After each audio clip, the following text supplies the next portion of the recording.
welcome. Hope everyone is having a lovely day. So, hope everyone is having a lovely day.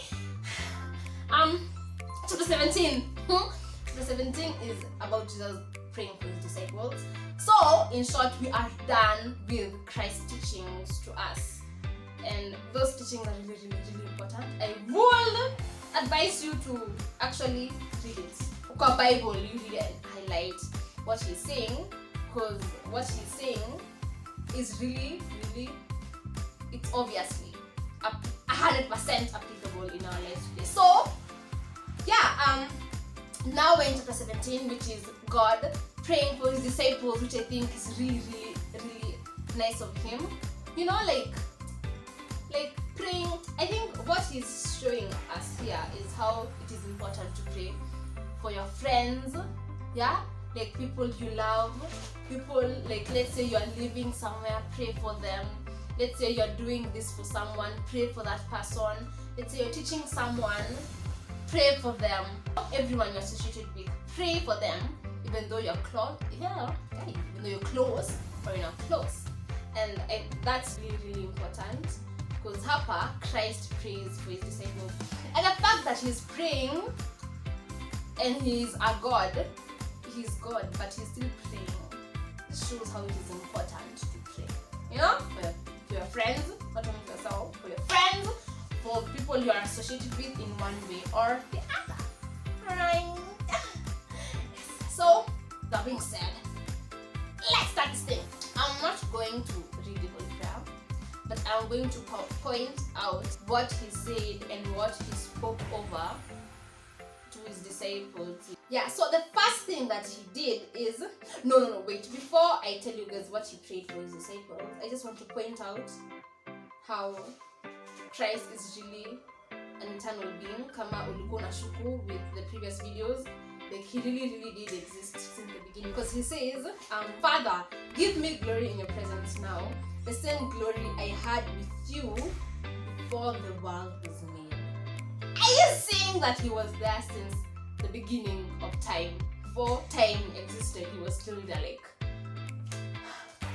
the first thing that God prayed for them is, let me just read it out. Keep them safe by the power of your name, the name that you gave me. The power of your name, the name that you gave me. Exactly, Jesus is God. For some reason, now it's making sense. But he says, keep them safe with the power of the name. So he's praying for safety over his disciples. Then he says, and now I'm coming to you, and I say these things in a world that they might have my joy in their hearts in all its fullness. He's praying for joy over them. Then he says, I do not ask you to take them out of the world, but I do ask you to keep them safe from the evil one. He's praying for safety over them from the evil one. Yeah.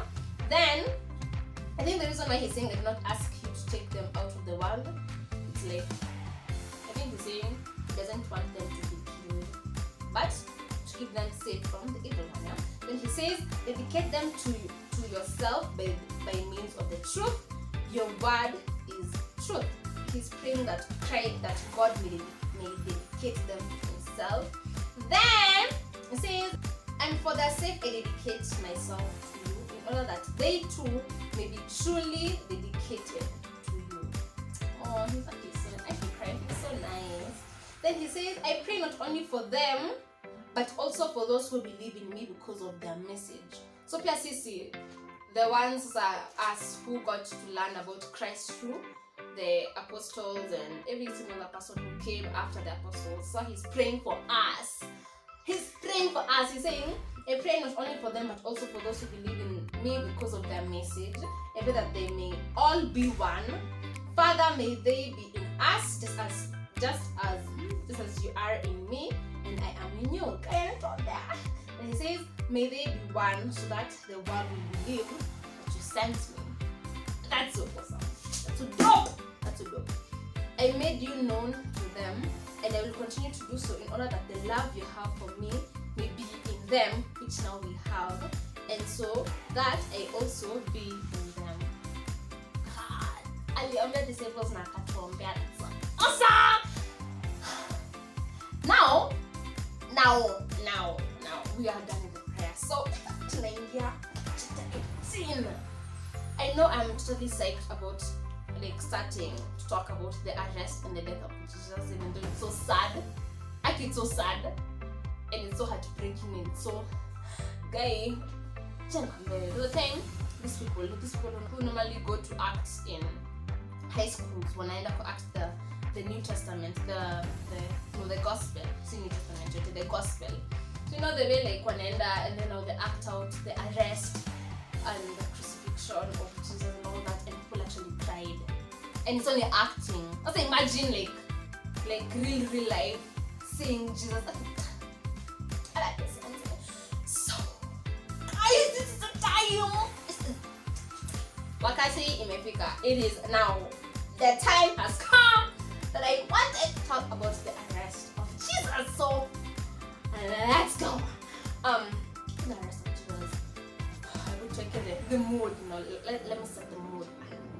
So it says, after Jesus finished praying, he went with his disciples across the brook called Kidron. So they went to a place called Kidron, to a garden. Now Judas Iscariot, munakumbuka Judas Iscariot, the betrayer. The son of Judas knew where the garden was because Jesus alikuwa anapeleka disciples hapo for a long time. So Judas knew where the garden is. So now Judas went na akabeba Roman soldiers, akabeba some temple guards who were sent to the chief priests, and the Pharisees. Akabeba. They were all armed and carried lanterns and torches. Jesus knew everything that was going to happen, obviously, because he knows everything.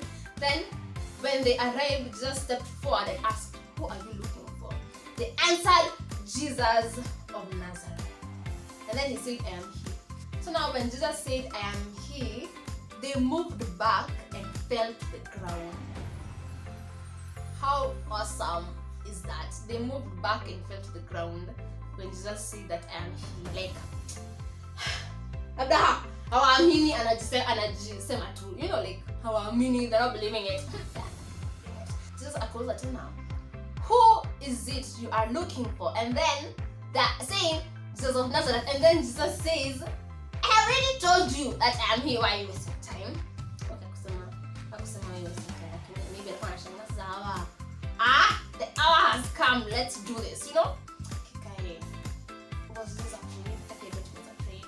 But definitely he was afraid because he knows exactly what's going to happen. Okay, imagine knowing exactly what's going to happen in your life and knowing that it's going to be painful and knowing exactly like what you will feel before you actually feel it. Oh God.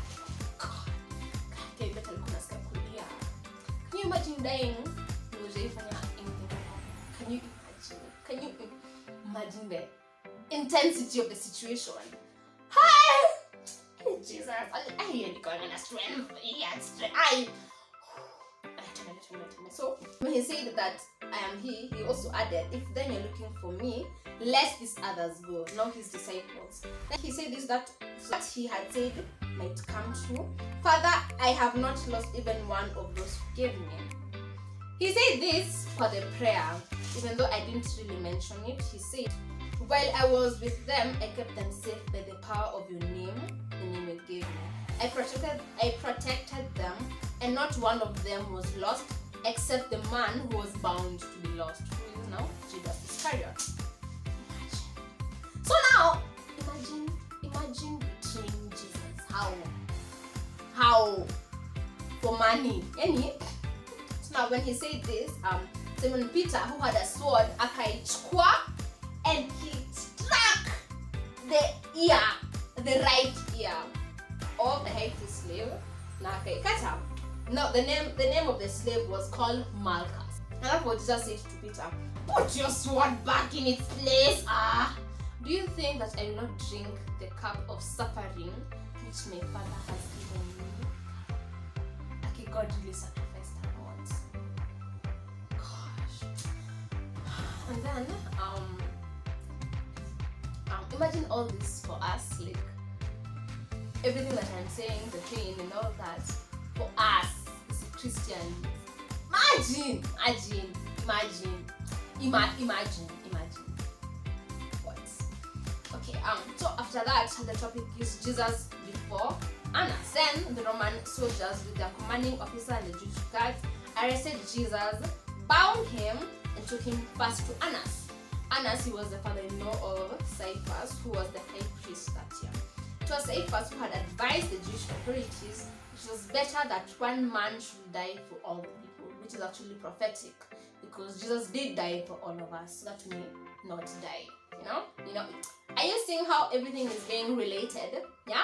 Then after here, it's Peter denying Jesus. So now, Simon Peter, another disciple followed Jesus. So Simon Peter and another disciple who is not mentioned stayed and followed Jesus. So now the other disciple went into the courtyard of the high priest where Jesus was being taken, because he was well known to the priest. That's why he was able to enter. But Peter stayed behind. So now the other disciple came back, the one who was disciple to Gina, he came back and spoke to the girl at the gate and brought Peter inside. Yeah. So my connections. Yeah. The girl at the gate looked at Peter and asked him, "Aren't you also one of the disciples of that man?" Peter didn't answer. "No, I am not." No, this is the first time. You remember Jesus prophesying that before the cock crows, Peter will deny Jesus 3 times. Yeah. So this is the first time he denied that. Someone, "No!" And then it was cold, so the servants and guards had built a charcoal fire and were standing round to warm themselves. And Peter went and stood there with them keep himself warm. Yeah. So now after that we go to the high priest questions Jesus.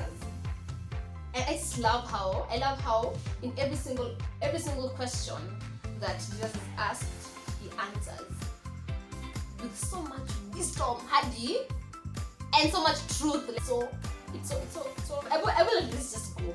So now the high priest questioned Jesus about his disciples and about his teachings, and then Jesus are coming here. "I have always spoken publicly to everyone.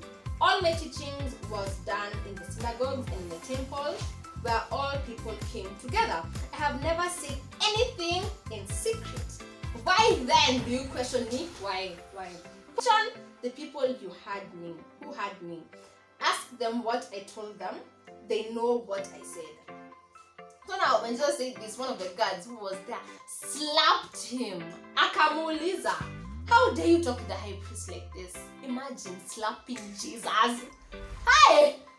When Jesus was slapped, Jesus akamwambia, "If I have said anything wrong, tell everyone here what it was." Imagine your courage.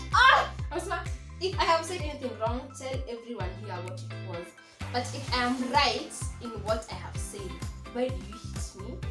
Imagine. After no one said anything, then Anna sent him, still bound, to Caiaphas the high priest.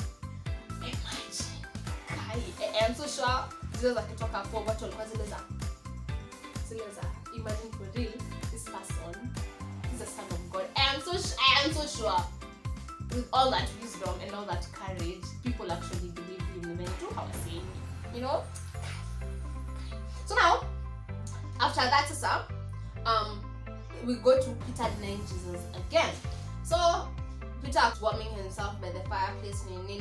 Then one of those guys who were there asked him, "Aren't you also one of the disciples of that man?" But Peter denied it, saying, "No, I am not." He said.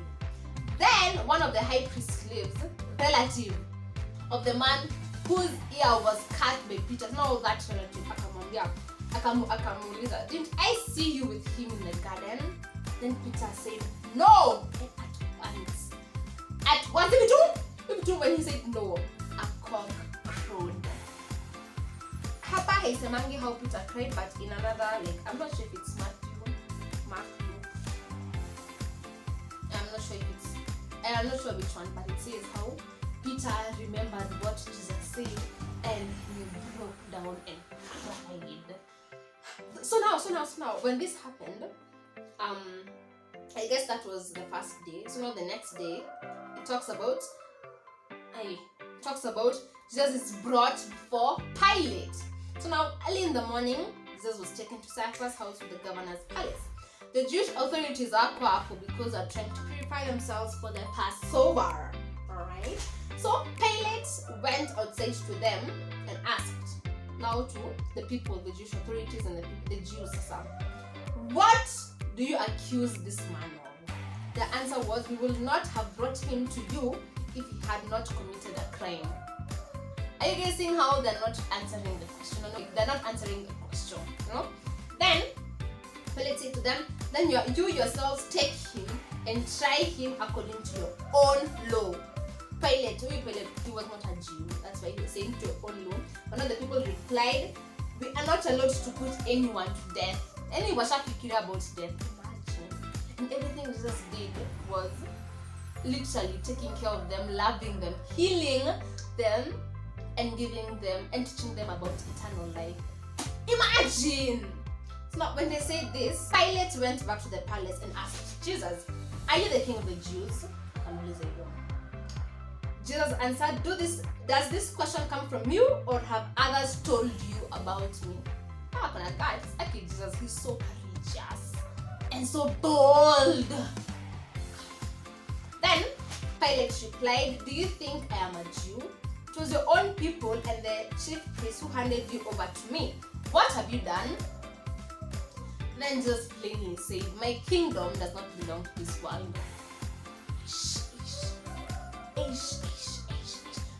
If my kingdom belonged to this world, my followers will fight to keep me from being handed over to the Jewish authorities. No, my kingdom does not belong now. Like, he doesn't say that he's a king, but he says my kingdom. Like, his responses are just, Pilate replied, are you a king then? Jesus answered, you say that I am a king. I was born and came into the world for one purpose, to speak the truth. Whoever belongs to the truth listens to me. Like, and what is the truth?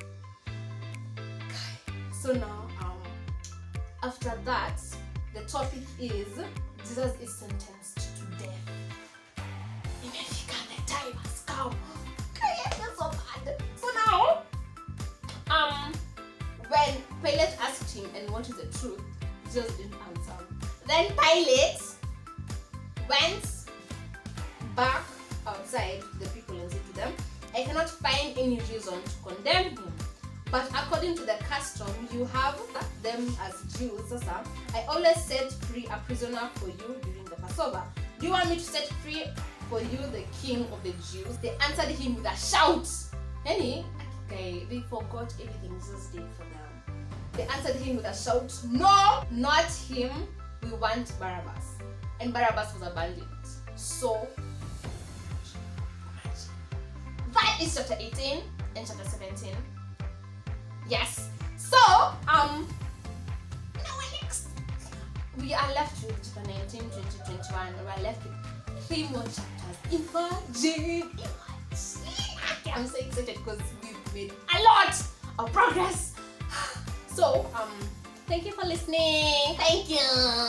Do like, subscribe. Well, you know. And I will see you in my next video. Bye.